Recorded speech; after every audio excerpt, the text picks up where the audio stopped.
Hello everybody, welcome to the Bar Zone, and today my subject is going to be straight up Chicago talk to Frank, the owner of Piazza Cafe. Okay, and the reason for that, as you know, they're in the planning of the Chicago outfit that's in Joe Fosco's of American Post. His article has something of a mention at the bottom. I wrote it real large. One more time, this is to Frank. I'll read it one more time. It's from Lone Star, which I'm trying to figure out, is that the killer or is it Joe Fosco? And this is why I want Joe to think. I want Frank to think. Frank, I want you to think out of the box, okay? Joe Messino let the bank take his J&B tow truck. It's no longer a business. He now drives a dark blue WM recovery truck. It's not really his. He just pays the payment. The business is located at 9420 West Byron, Schiller Park, whatever the zip code, 60176. Same location as Big City Towing. He usually hangs out at the Piazza Cafe at Addison and Forest Preserve Drive. And that's Chicago. If you people want a good look at him during the day, be warned, he does carry a knife at him at all times, and then underneath is Chet Ripley. The above information has been confirmed. Think out of the box. Is there the possibility that, one more time, that might be Joe Fosco? And I'm trying to figure out if you can get the IP address, you might be able to sue Joe Fosco because he's playing games. I don't know. Maybe it's the killer. I don't know. Anyway, so I want to go over another thing, Frank. There's something I always wanted to tell you, and I don't have your phone number, I don't have anybody's phone number, so I can never tell you this. And there's a subject that I want to go over, and that's about a guy by the name of Salvador. I believe it's Biondi from Nick's, and he has stalked me since I was 20 years old. And I want to go over this one more time instead of writing you or thinking of Facebooking you, and I want to get this out in the open. This person, I haven't had a conversation with him since my childhood, okay, and I don't remember him. This person, my name is Salvador, he stares at me, he leers at me from across the room, and you'll never ever see him come up to me and actually talk to me. Nobody's ever seen him sit at my table, bought me a drink, dance with me. That's because I told him my husband will call police. It's a guy in Facebook, okay? He doesn't understand that I got married, okay? I've been married for 20 years. He sees me from across the room and thinks that I'm his property. He wants to help himself to all the women in there. But for me, whoop, whoop, whoop, that he thinks that he has something with me in his life. He's from Sicily. He's from the Black Hand of Sicily, not Chicago outfit, but the Sicilian mob. And that's in that area. I believe he owns a bar or something, a cafe or whatever, club in the Addison and Harlem area. The reason that he thinks that he has one up on me over anybody else, which he has the least amount, is this. When I was 20 years old, like 9, barely out of being a teenager, he told me that he was divorced. He took me to Sicily's restaurant. He wanted me. He took me to the Blackhawks game. The show that was out at the time, I believe it was First Blood with Rambo. That's how long ago that was. This person, I met him at Guys of Sicily. All these places haven't existed in more than 25, 30 years. I mean, this is a long time ago. The thing is that I was a teenager and I don't remember him. He's turned out to be a hitman of the mob, okay, the Sicilian mob. And I don't remember what he looked like because he's a dirty old little man now. He's no longer a young boy, 32, 33, whatever he was then, with a full black hair. He's an old man, 25, 35 years later, right? And he doesn't accept the fact that I had a marriage certificate, married all my life. What I want you to go over with you is that I've told him that, and he still claims me no matter what I do, where I go out, and he doesn't accept the fact, he disregards the fact that I've been married 25 years. He disregards my childhood. He did it throughout when my daughter was in high school, college. Now she's got her master's. Now she's 2 years out of high school, going on being a grandmother. Here I have this person still stalking me. In fact, he even went into Home Depot also. I've got this thing when I'm living in that, working in that neighborhood, Home Depot, walk through there while I was on the phone with Danny, my husband, okay, or ex-husband. The point is that he acts like he has something to do with my life. And here's what he has to do with my life. During that time, we didn't have cell phones. We only had phones, okay? And I received a call one day, and it was a girl by the name of Candy. And she says, "Are you dating a guy by the name of Salvador?" And here I was like 19, 20 years old, had no clue what the world had to offer yet. I said, "Yeah." She goes, did he say that he was divorced?" I said, "Yeah." She says, "Well, he's not divorced, he's married, and this is his mistress. I've been with him 2 years. She came to my house, okay, I had 2 lines in my house, and when he called me up, okay, she was on the other line and said, "Yeah, you SOB." Then they were fighting. He came to my house, they were fighting. Then he said, "Well, I guess it's nothing between me and you." No, there isn't. Plus, her and I we sat down. What happened is she got my phone number because he called me from her house, and it took her 30 days in order to go to the phone company to get a computer printout and get all the phone records on that day of the calls, to call me to warn me about him. They stayed together another 2 years. She became my best friend. I used to go to her house all the time. It was in Norwich. We used to go to the Norwich pool with her kids, okay? He has no claim to me. He just likes me from across the room, and he leers. From what I was told, he goes after people with a gun outside of Nick's, okay? And he doesn't ask my husband to do that. Danny and I broke up, or split up. So another thing is that whoever the next person in my life, that's my husband's business, okay? Like Mike Hudek, okay? He's liked me for many years. How many times did anybody see him? He disregards anybody like that I'm with, like he has an option, but never wants to talk to me because he knows he's not allowed to. So that's something that I've never got to tell you about. I don't remember what he looked like. I mean, if Charles Manson was a young boy and you knew him at 14 years old or 20 years old or 16 years old, he's Charles Manson. This is his age now. You don't remember, you didn't know that and foresee that at that age. The same thing with Hitler. Did you know that Hitler was going to be Hitler when he was a teenager or he was a teenager? This person's way older than me, and he wants to claim me. He wants to kill anybody I talk to, and he has no claim, and he just likes me. And there's another thing I want to tell you is that everybody knew this. Like Joey Ricardo, he used to say, like at City Lights, he used to say, "This is Kathy," and introduce me to guys. She don't go home with guys. He did that. He did that. She don't go home with guys. Okay? So that was 2002, 2003, 2004, 2005. Over the years, those people that knew that and knew this story, I got something in my eye, sorry, knew this story, they disappeared. And then new people, new generations of people over the years. You didn't enter into my life till 2006, 2007, 2008.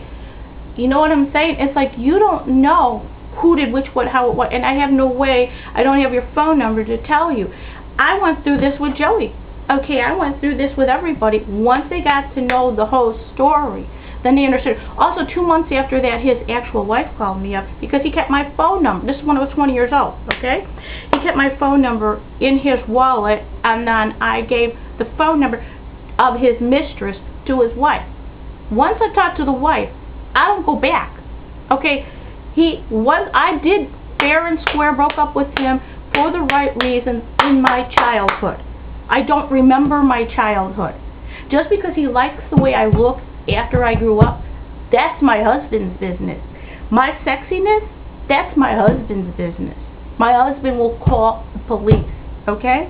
Even if Danny and I aren't together anymore, or he still raised my child, even if we're broken up, the next person, let's say it's Mike Hudek or Joey Sorrento or anybody that I liked or wanted to talk to, he has no business chasing them around. He doesn't ask my husband's permission to do that. He just likes me. And that's it. I've never once talked to him more than 2 seconds and I told him I got married. He needs to accept. See, he's look-a-broxy. If you understand, he's like the guy in The Godfather between Luca Brasi, the original Black Hand guy that De Niro ended up shooting. He looks exactly like him. I meant to draw a picture. Maybe I'll do that one day and show you the close resemblance. That's what he is in Sicily. Okay? I don't owe him a conversation. In fact, I don't know if you understand this. I know you guys are from another country, Sicily, but I look Italian from across the room. Okay, I am Italian. My mom's Calabrese, but I'm not 100% Italian. My father is Mexican, Russian, German, and Italian. Okay, and Polish. So the thing is my last name, my original birth last name is Mexican. Okay, so I don't even count as Sicilian. My mother told me one time that sometime in my history, on my father's side, my grandmother, their last name was Petrazzo. But I don't know that. My father's last name is Mexican. So go figure. Okay, so I want to go over that. And then the other thing is that I want to go over is the Spike's treatment to the Catalano members, the Catalano family. Maybe the guy that talked to him took something out of my sentence and didn't say the way I meant it. What was really meant was that, yeah, I don't know, the last time I saw Anthony he was sitting with a guy by the name of Spike, and he looked like he was going into shock. Spike took it, he got real mad, okay, and said, no, she's accusing me that I'm murdered, now there's 2 murders, and intimidation isn't going to be tolerated. To start intimidating people. And there's something that I never told Spike, and you can tell Spike this, have him look at this. There's a teacher. He intimidated me before, okay, in front of a cop by the name of Frank. Well, there's a teacher, and everybody knows they took classes in college for criminal justice. That teacher's name is Richard Teresi. He's an ex-Chicago cop. Let me tell you something about Richard Teresi. He's young, good-looking. He was on the force for 17 years, but that was his best friend, Frank. All the cops talk to them, hang out, go to the barbecue. He still stands up for the wedding of many, many cops, and he hangs out with all these cops. These are his friends. From time and time again, especially when Spike intimidated me the first time, I emailed my teacher, Richard Teresi. And also for Richard Teresi, I'm hoping that you tell all your students. I believe he's at one of the colleges out in the suburbs somewhere now as a teacher. There's another thing about the gray area I want to go over that he taught me about, and I learned what the gray area is. The gray area is, this is what the Chicago Police Department, all cops go by, is like, there's that gray area, okay? And in that gray area, they walk by. In other words, if you were to go to a party and this is your cousin's house and you were invited to the party, or your brother's house or somebody's house, and this is at the party, there's drugs going on. What do? What's an ethical decision? Do you go running and telling in the neighborhood? You think that the cops don't know what they do at the clubs? That's the gray area. They respect the gray area. And I understand what he's saying. Oh, this is such and such cops or whatever cop or sergeant's nephew or whatever. They're not going to bust them. Okay. How far you carry that gray area is a question. I mean, with Messino as being a cop, I'm scared about that. So I understand he might go too far, maybe not. These cops asked me to come down there and talk to him about some of this information about Joe Messino and what's going on and whatever, just to check out as a routine check, nothing more, okay? And then it came on TV, WGN, the Tribune, the Sun-Times, all of them, Channel 7, that they reopened the case, and this was just this last fall, November, I believe November 4th, it was on the internet. So the cops are the gray area, but not all cops go around covering up, okay? So I want to bring that up to you, okay? And so the thing is that another thing I want to bring up is prescription drugs. As far as Tony goes, I've been reading up on club. I was told that he did a little ecstasy. This is club dating. This book on club dating. I'm trying to find out exactly where he hung around. The prescription, you know, like if he did ecstasy, where the young crowd is. prescription drugs. He had a complete addiction. The other thing I was thinking about this Retta, maybe all that it is that Anthony was a pusher, and he was just a participant, a customer, you know, and Anthony Catalano, missing person Anthony Catalano, maybe he had sold drugs to him, and that was it. The kid was on cocaine, that Nick Retta thing, okay? So maybe that's all it is. There's prescription drug abuse that I found out that he did do, and so I wanted to go over the condition of his mind the last time I saw him, and where he started out before, like maybe when he was 29, 30 years old. Look at the robust body. Look at how big he was. Look at how huge he was. When we saw Anthony, he was puny and sick. There's another picture of him. He was puny and sick, okay? And the thing is that if you look at the picture on America's Missing Adult, that was taken on Valentine's Day.